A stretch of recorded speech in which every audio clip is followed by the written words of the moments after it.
Қайырлы күн, армысыздар.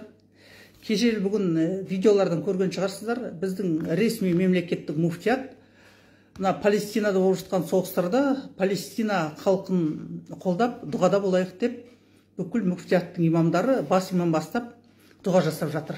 Оны жариялады видеосын, оны және қолдап жатыр көптеген біздің исламшылар, Мұхаммеджан Тазабек, Бекболат деген секілді.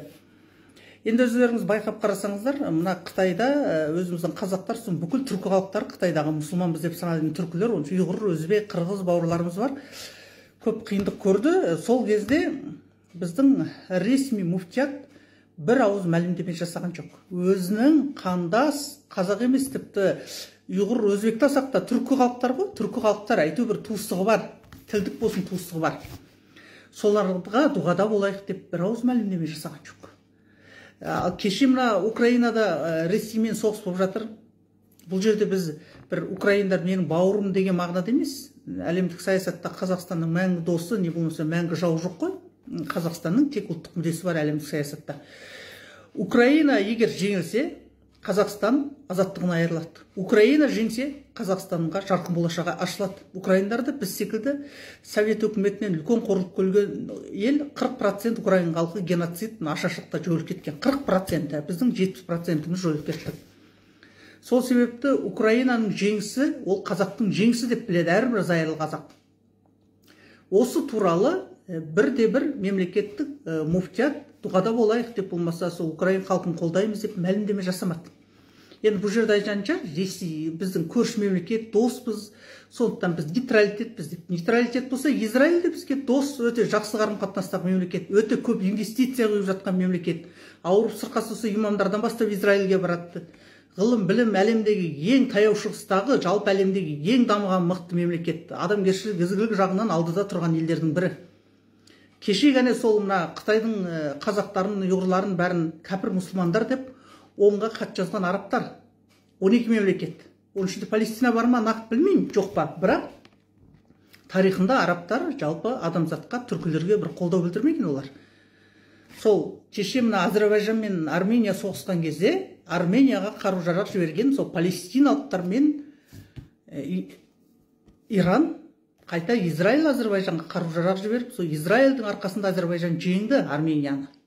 Кеше бір адамдар ренжіп жатыр, Әзербайжандар Израильді қолдап отыр деп. Неге қолдамайды? Өзіне қолдау көрсетіп, сол Израильдің арқасында жеңіске жететін болса, әрине қолдайды.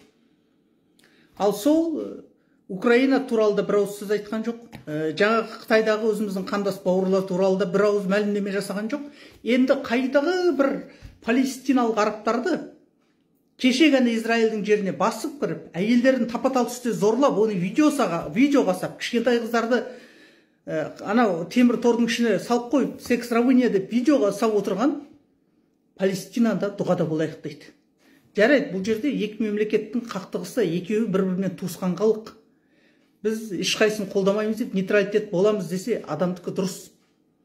Бірақ нейтралитет емес, именно Қытай қазақтарына дұға жасамай, именно Украинаға дұға жасамай, қайта біздің Ресейдің мына бас шіркеуіне бағынатын Қазақстанның Ераманақы аты жөнін ұмытып тұрмын. Соғысқа қарсы өзінің мәлімдемесін жасады.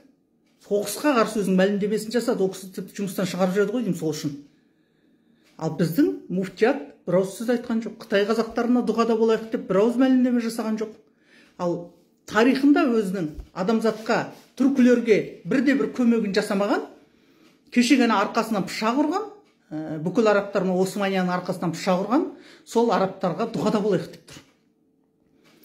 Енді біреулер айтып жатыр ғой, бұл олардың тарихи жері деп. Израильдің де тарихи, еврейлердің де тарихи жері. Ал нақты ол еш уақытта Палестина мемлекеті болған жоқ, тарихқа келетін болсақ. Палестинаның жері османдықтарға қарады. Ол Османия мемлекеті. Олай қарайтын болсаң, ол Османия мемлекеті. Палестина тарихында өз алдында мемлекет болған жоқ. Ол түркілердің жері онда. Тарихи қарайтын болсақ. Ал ата-бабалардың жері дейін болсақ, еврейдің де, арабтың да ортақ жері. Кешегі османдықтар жеңіліске ұшырағанша, ол түріктердің, біздің түркілердің Османияның жері болған, ешқандай арабтың жері болмаған. Территориялық мәселе жағына келетін болсақ. Енді онысына біз араласпай-ақ қояйық жарайды. Онысын шеткелдің саясаты ғой. Бірақ мыналардың екіжүзділігі кешегі Қытайдың өзіміздің түркі мұсылмандарға бір ауыз дұғада болайық деп мәлімдеме жасаған.